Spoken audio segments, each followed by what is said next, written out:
Thank you.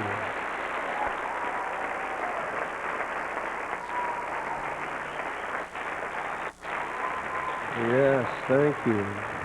Welcome to Storytellers. I'm going to get to one. Boy, I was a little nervous there in that first song. But I'm okay now. Got that out of my system. I was nervous one time when I was in San Francisco. I'm going to start the stories now.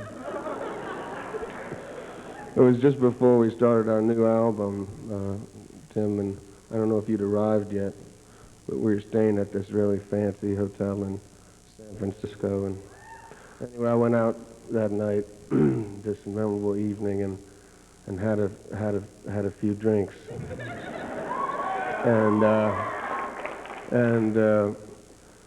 So anyway, Michael, my good friend Michael, and my good friend Leroy helped me to my room, and some point that evening, and put me on the bed a few times, I think. And anyway, I guess what must have happened, I'm being a little bit of I'm guessing a little bit, but I must have woken up in the middle of the night and decided that I wanted to take my shoes off and and everything else as well. So I figure I did that, and then I had to go to the bathroom, is what I think must have happened, and then so I went to the bathroom and only snapped out of my sort of sleepy state when I discovered that when the click of the hotel room door went shut behind me, and I found myself in a compromised position, extremely naked in the hallway of the hotel, and so I thought for a little while what I should do, and I thank God for the complimentary USA Today that was outside my door.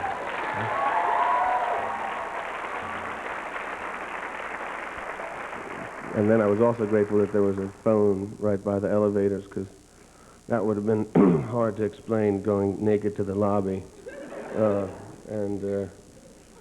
And so I called down and asked them if they'd come up and let me back into my room. I seemed to lock myself out, and I didn't have my key on me, and they asked me if I had any ID, and I said I don't have any pockets on me either. And so anyway, the little Hispanic man came back and came around the corner at a casual pace, but he sped up when he saw the evidence and the necessity for a hurried return to my temporary abode.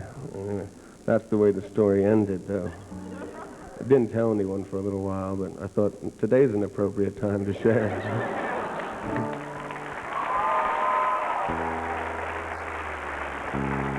I only just found out recently that I look like this when I sing. That's a bummer, man. I wish I looked like one of the guys from Oasis when they sing. You know? They're all smooth looking, like they don't care. I'm up here looking like I'm taking a... Can you say steamer on the air? I don't know. Yeah. Me.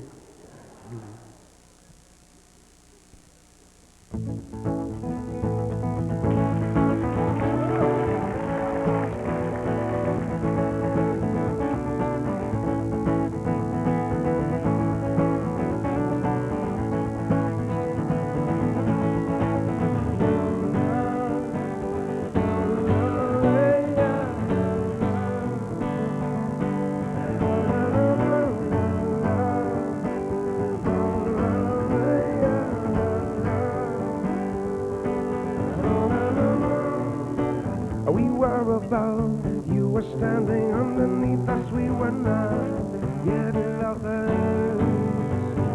Dragons were smoked, bumblebees were stinging us, I was soon to be craving. Eat, drink, and be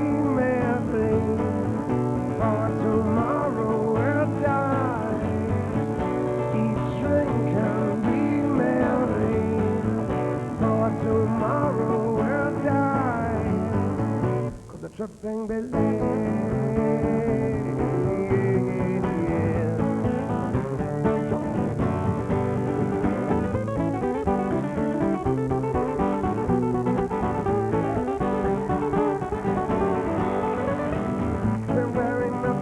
Nothing but a shadows falling down on the beach side. I remember once out on the beaches we wore pineapple grass bracelets. So why would you have to get out of this place? You and me and all our friends, such a happy human race.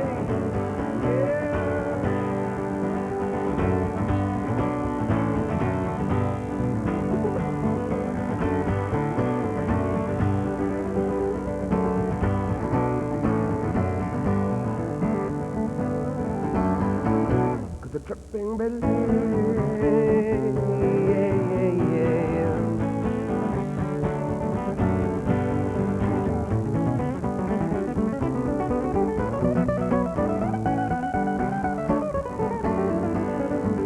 We are all sitting, legs crossed round a fire. My yellow flame, she dances. Oh, a tequila drinking, yeah, our minds will wander to wondrous places. So why would you care to get out of this place? You and me and all our friends, such a happy human race. Eat, drink, and be merry, for tomorrow we'll die. Eat, drink, and be merry, for tomorrow we'll die tonight.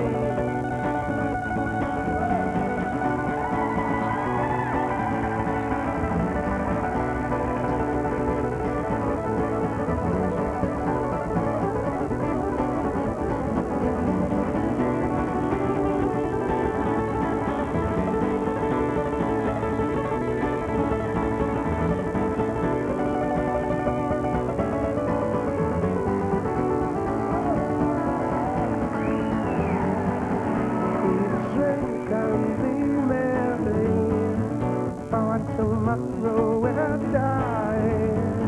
We drink and be merry, for tomorrow we'll die. We drink and be merry, for tomorrow we'll die. We drink and be merry, for tomorrow we'll die. Yeah.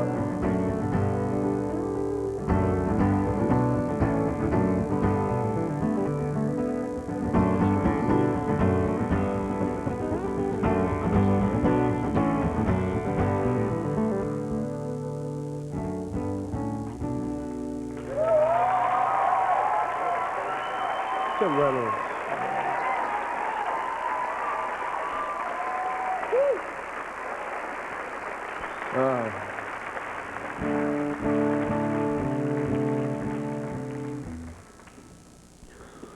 And what can you say about Crush? Crush is about the fun part of love. It's about worship of women. That's what it's about, a particular woman in mind.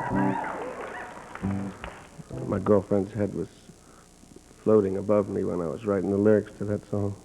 It was just right there. I was thinking, who am I going to look at? What picture can I think of? And what can I? She said, "Dude, I'm right here. You best write this song about me, boy." You know, at least that's what I say. You know. I'm only kidding. I had to ruin it with that, but I had them to.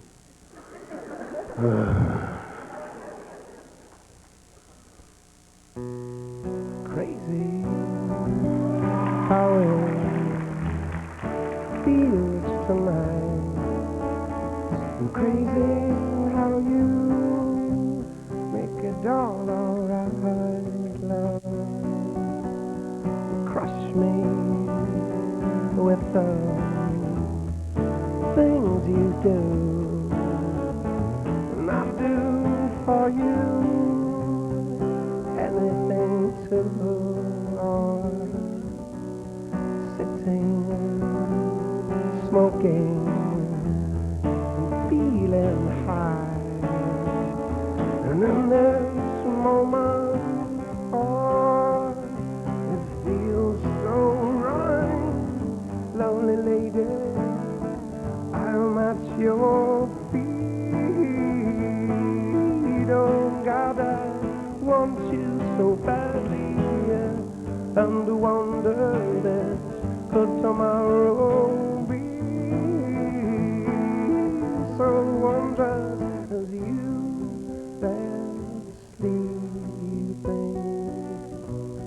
Let's go drive till the morning comes, watch the sunrise and fill our souls up. We drink some wine till we get drunk. Yeah, baby, I'm thinking, just knowing that the world is round, and here I'm dancing on the ground. On the right side up or upside down, is this real or well, am I dreaming?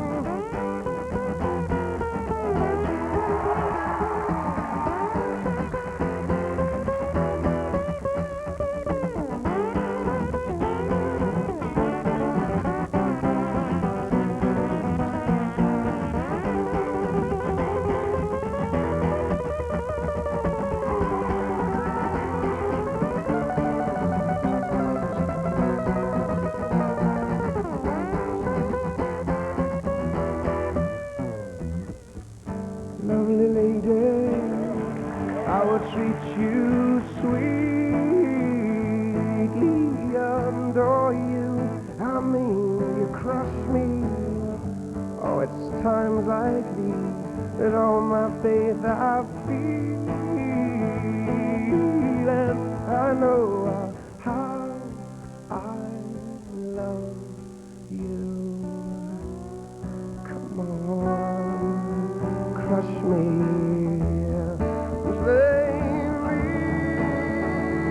It's crazy, I'm thinking just as long as you're around, and here I'll be dancing on the ground. On the right side up or upside down, to which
Hello.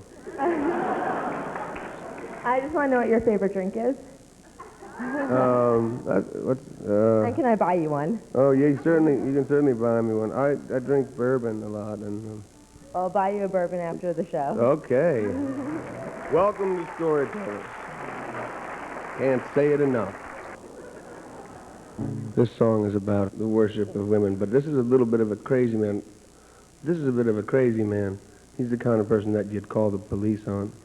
Some guy sort of peering in keenly at like his neighbors, young girl who moved in or something, staring, and she's calling the police. Gotta get down here. He's looking right at the woman. He was looking. He saw me. I didn't have a shirt. He's looking at me. I don't know what he was doing, and it's right there. And that's so I wrote the song about it rather than actually peering in the window for fear of being arrested.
crash into me. Oh yes, I feel your wave coming crash into me. I will be your Dixie chicken if you be my Tennessee lamb. We can walk together down in Dixieland. Crash into me.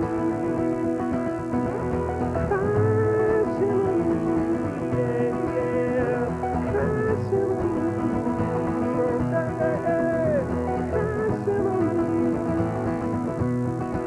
When you come crashing to me.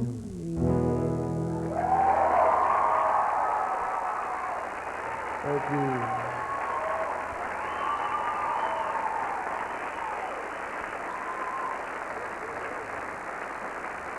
The last time we were over at where we played in that big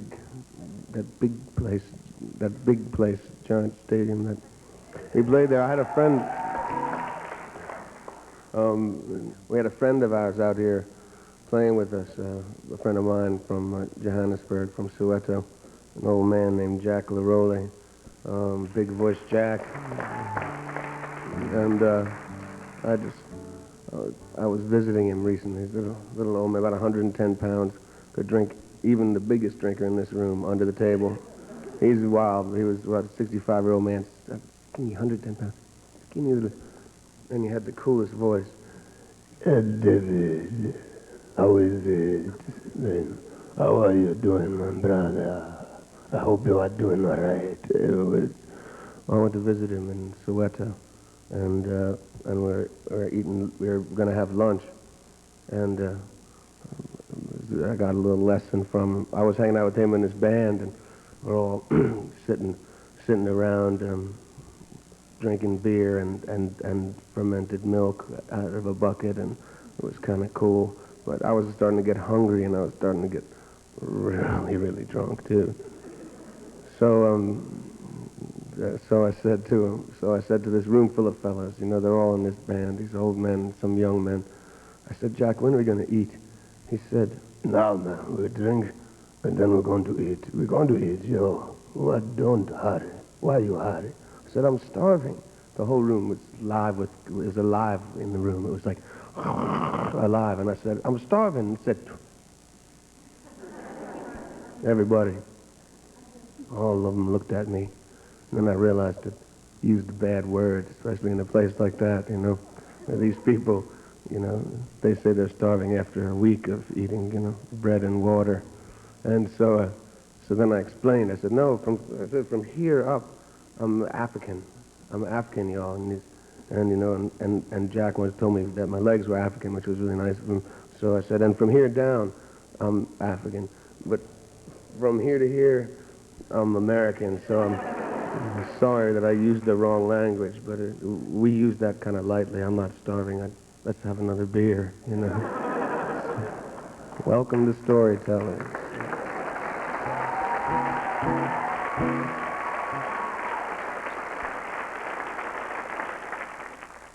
No. If I go before I'm old, oh brother of mine, please don't forget me if I go. Oh, and if I die before my time, oh, sweet sister of mine, please don't regret me if I die. Oh, tender, please, fill my glass for me with the wine you gave Jesus that set them free after 3 days down. Bartender, please, roll one up for me with the kind you gave Jesus that set them free after 3 days down.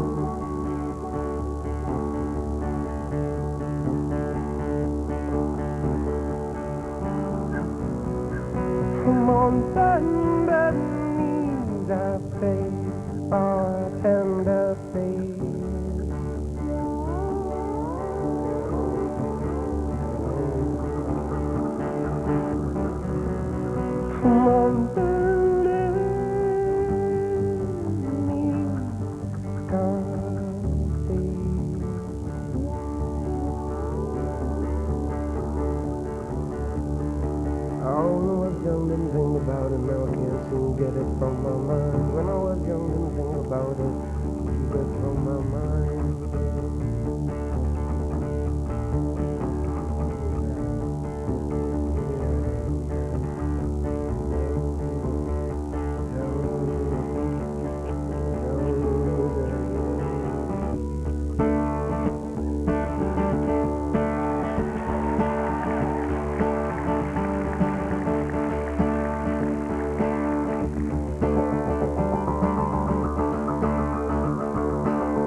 transformed here.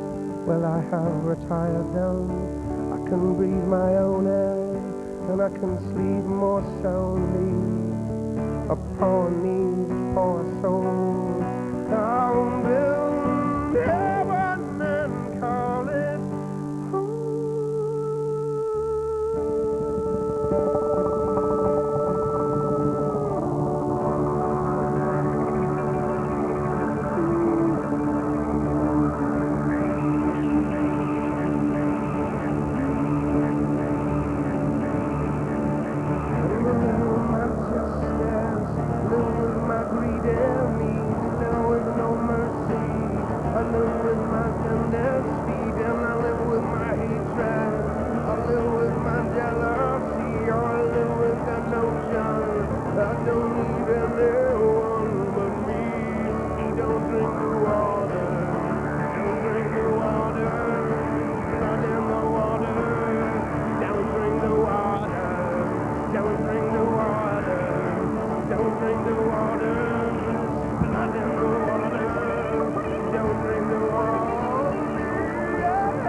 I have to talk about Don't Drink the Water because this is storytellers. Welcome to it. I'm not really good at explaining my songs because I just work here. But I guess the inspiration for, well, let me, you know, there's times when I've traveled around this fine country and others, but this fine country. I remember one time standing at the edge of Lake Superior, up where we were camping up on the northern side of it, and looking out and imagining on these little rocks that shut out families of people going past in canoes and, you know, and hunting on the lake, on the side of the lake there, and also like if you sit and look at the Grand Canyon and get a little distance between you and the McDonald's that's peering down over the canyon with you. And just imagine the quiet that must have been there and the people that enjoyed it before we came. And I just get awed by it because it's a sort of overwhelming feeling looking at those things just going, man, does that suck?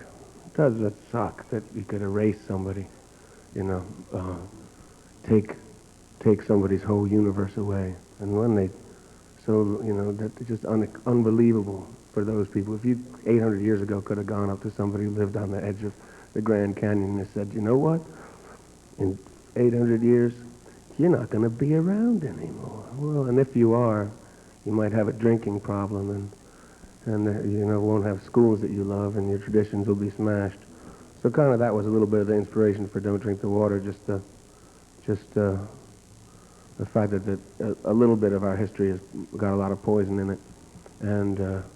And that maybe we can't reverse things, but we could, if nothing else, just pay a little tribute to it every once in a while by thinking about it, you know.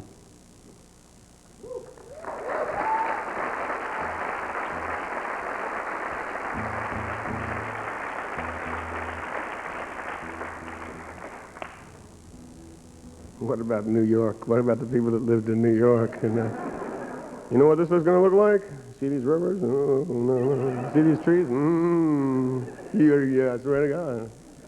I know. I love this city. But boy, I couldn't have imagined the people. There's ghosts wandering around go, what happened? What happened? What's going on? Spoon, spoon, stirring my coffee. I thought of you and turned it again.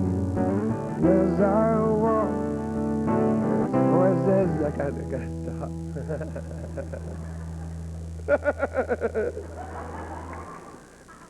It just got too funny in the middle of that. I wasn't thinking of anything close to what the song, about the song. I wasn't even near the song. I don't know what I was thinking about. You ever seen the cave cricket? They look like crickets, but they got long legs, longer legs, so they look kind of like spiders. They go all over the place, you know. So a friend of mine, good friend of mine, Jonathan, South African friend of mine, he was visiting me in the States, living in my mom's basement with me a few years ago, and he found a cave cricket. He didn't like them much. Well, let me explain first my side of the story. I came into the bathroom one morning, and he was standing over the bathtub. It was on fire, and he was pouring lighter fluid into it, and he was going, ah, ha, ha, ha, ha, you die. I hate you. So I said, what are you doing? You're going to light the house on fire. You know, he says, it's in the bath. I can run water, you know. But I also then I looked closer, and there was all these little flaming cave crickets jumping around in there. They're all on fire. Jumping around trying to get it hot, you know. Trying to get out of there, you know. He's not an evil man by any means, but this was up there in evil deeds, as far as, you know. To get some animal rights people pretty upset about that terrible thing he was doing to the crickets. But then he told me what had happened the night before. He found a cricket. Man, I don't know where I'm going with this, but he found it. I know where I'm going, but I can't believe I'm telling this story. He found this cricket, and it was in his glass. No, actually, it was in a glass of water, and he nearly drank it, so he was upset with the cricket. So he got a tissue and grabbed it and rolled it around the cricket and threw it in the toilet, because he didn't know that like I knew, because I'd lived with them for a while, that cave crickets are very resilient. And no, so he didn't think he needed to flush. He just flushed in the morning. Anyway, in the morning, he was sitting there, coffee in hand, and for a good few minutes, he just thought it was a really persistent, like a hanger-on, you know. He was sitting there going, you know, giving himself hemorrhoids, you know, trying to get rid of this thing. And then it was like just a dawning. It was a dawning when he realized what it was, you know, because it moved too much, you know. So he panicked, and that's when the mass murder began. You know. After he got the cricket off his ass, he proceeded to find his brethren and persecute them. There's a tree in the Amazon evolution is kind of irrefutable, but there's an amazing tree. And most trees and most plants, I think, in the Amazon, a lot of them are poisonous, except for maybe one animal can eat them or something, you know. So one beast can consume this plant, one other beast can consume this plant. But mostly they're just poisonous, so they could defend themselves against all these beasts that are trying to eat them. But there's this one tree that's got a cool thing going on for it. It has these little glands, and they give out this milk, and then ants come and they drink the milk. So it just there's no other purpose than to feed the ants. That's all it does. But then the ants pay the tree back. So because it's not poisonous, but if any beast comes onto the tree, the ants kill him. So they're all checking in all the branches, they're watching. And as soon as the caterpillar goes ferreting across and then gets on the leaf, doomsday. That's it for the caterpillar or the leaf-eating beetle. I think that's kind of groovy, though. I don't know. There's some pretty cool things down there. We need to start assassinating the people that are chopping the trees down. You know.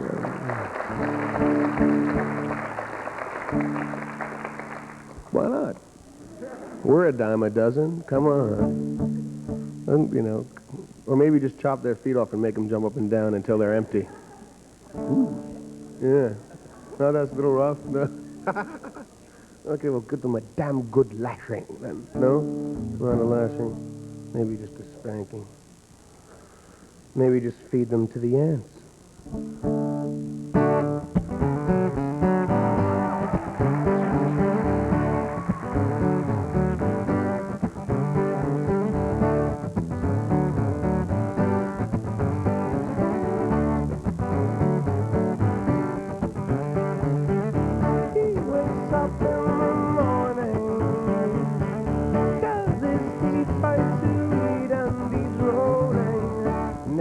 Changes our things. The weak and the weak begin cheating. We look at each other, wondering what the other is thinking, but we never say our things. And these crimes between us grow deeper.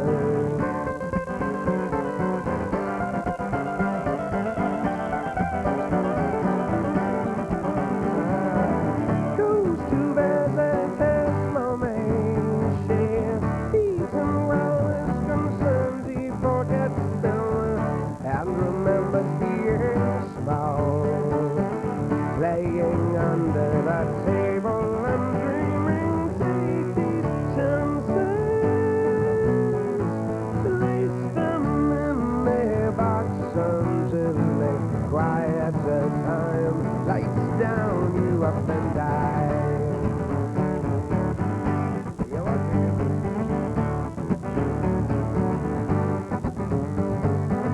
Driving along this highway,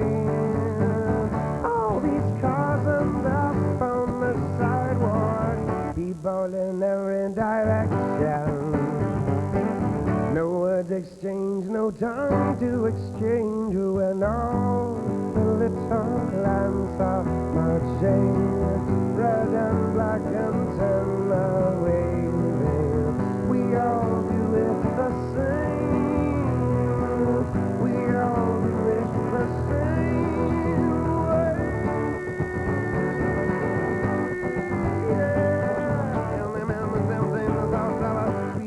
Tortured I waited out. Program cut down the corner, the loose end, cut, on the fence, get not too upset, cut, take these chances,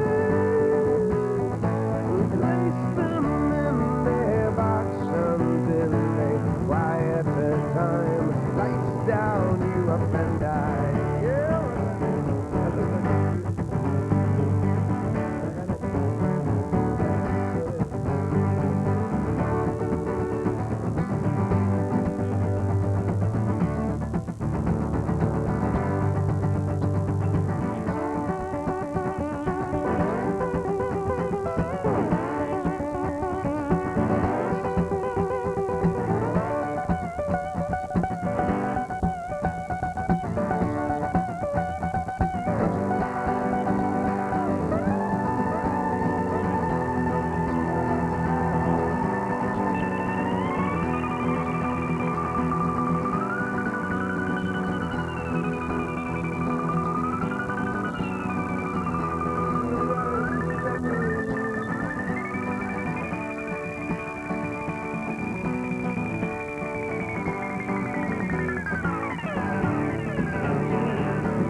Thank you all very much.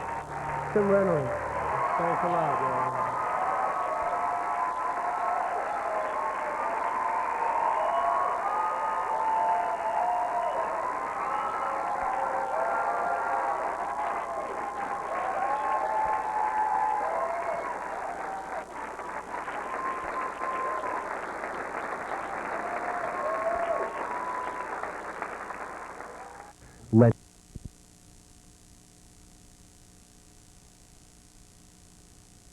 Work in a while. His music combines so many styles that when a friend recently asked me to describe it, I just kind of went, it's really good and you should go see it. You should check it out. Yes. Please welcome Chocolate Genius.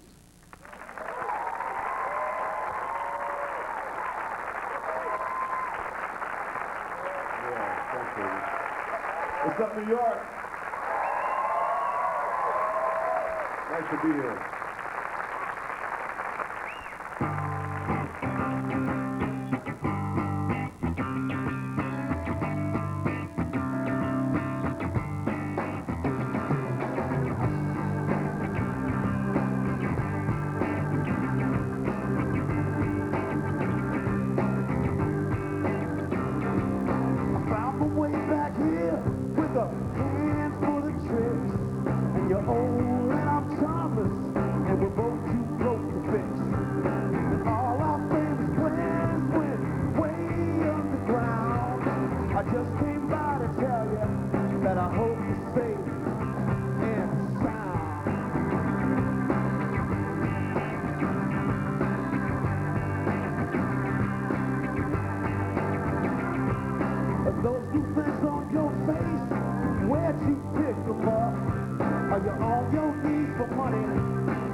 And I told myself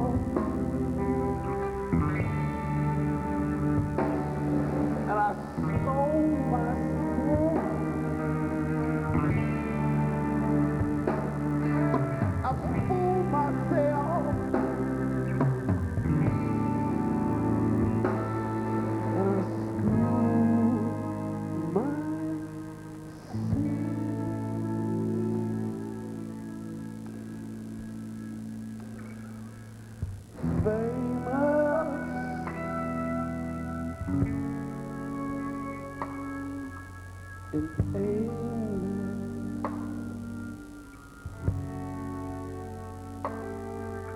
She's famous,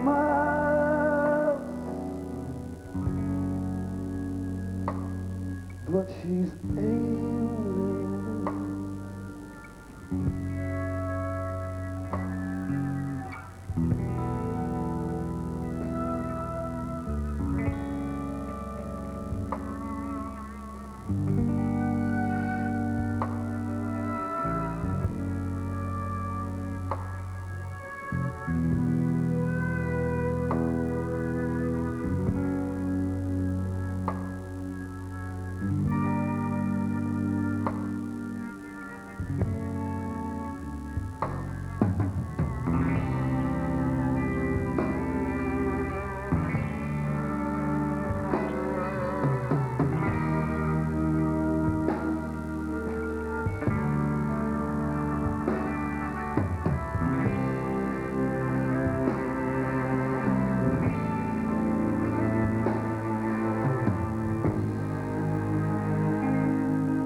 Thank you.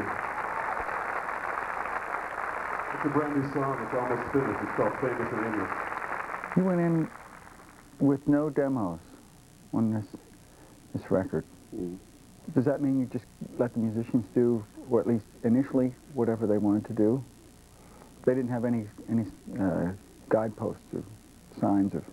Well, the only guidepost was I kept trying to. Our whole password was keep it stupid in the studio. Before I'd done demos, and I found myself in the studio trying to recreate the demos. I didn't want to go through that experience again. So, yeah, I feel like when you make the phone call, that's like enough. Yeah. You know what I mean? You call the right people, and then, you know, how can you tell people what to play with the people you want to play? You think there's something about the kind of New York players you're working with, and yourself, that understands that understands that you can make that whatever the mood and texture is as important as throwing in some fancy harmonies or whatever. Definitely. I don't know if it's a New York thing. I think it's it's what we were talking about. I think when you get to a certain point of not even musicality, but just maturity, and you understand that, you know, the language is something that it's like something you keep in your pocket, but you don't necessarily have to show off with it, and so the sensibilities are there. I've also been very lucky too in the way that I met all the players that I work with, because I meant to like admire someone, call them, and then work with them. It's been very organic, and I've been very, very lucky the way that has happened, so that the players that I work with are my friends, and so they kind of understand without me having to explain a lot. And I'd be hard-pressed if I had to explain it, because sometimes it's kind of, you know, it's hard.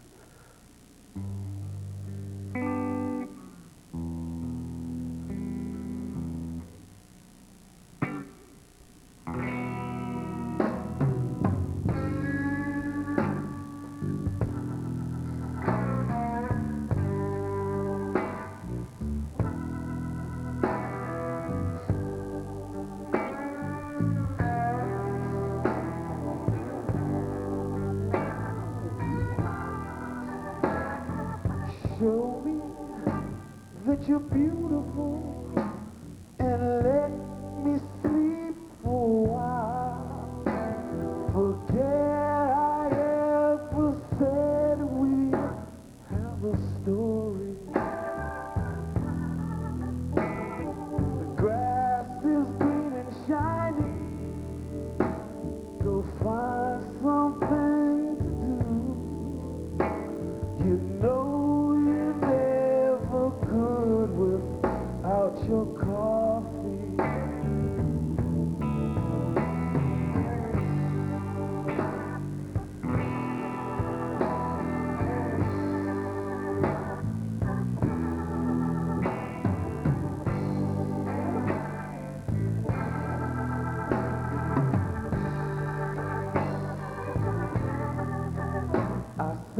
show me that you're beautiful.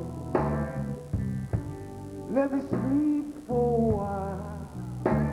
Forget I ever said we have a story. Sam, I am. The grass is green and shiny. Go find something else to do. You know you never could without your coffee. Take my shoes off before you go.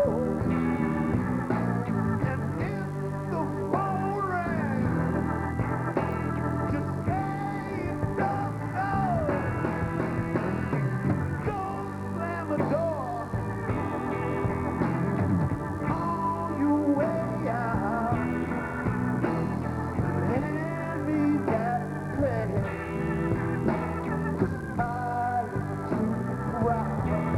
I've never been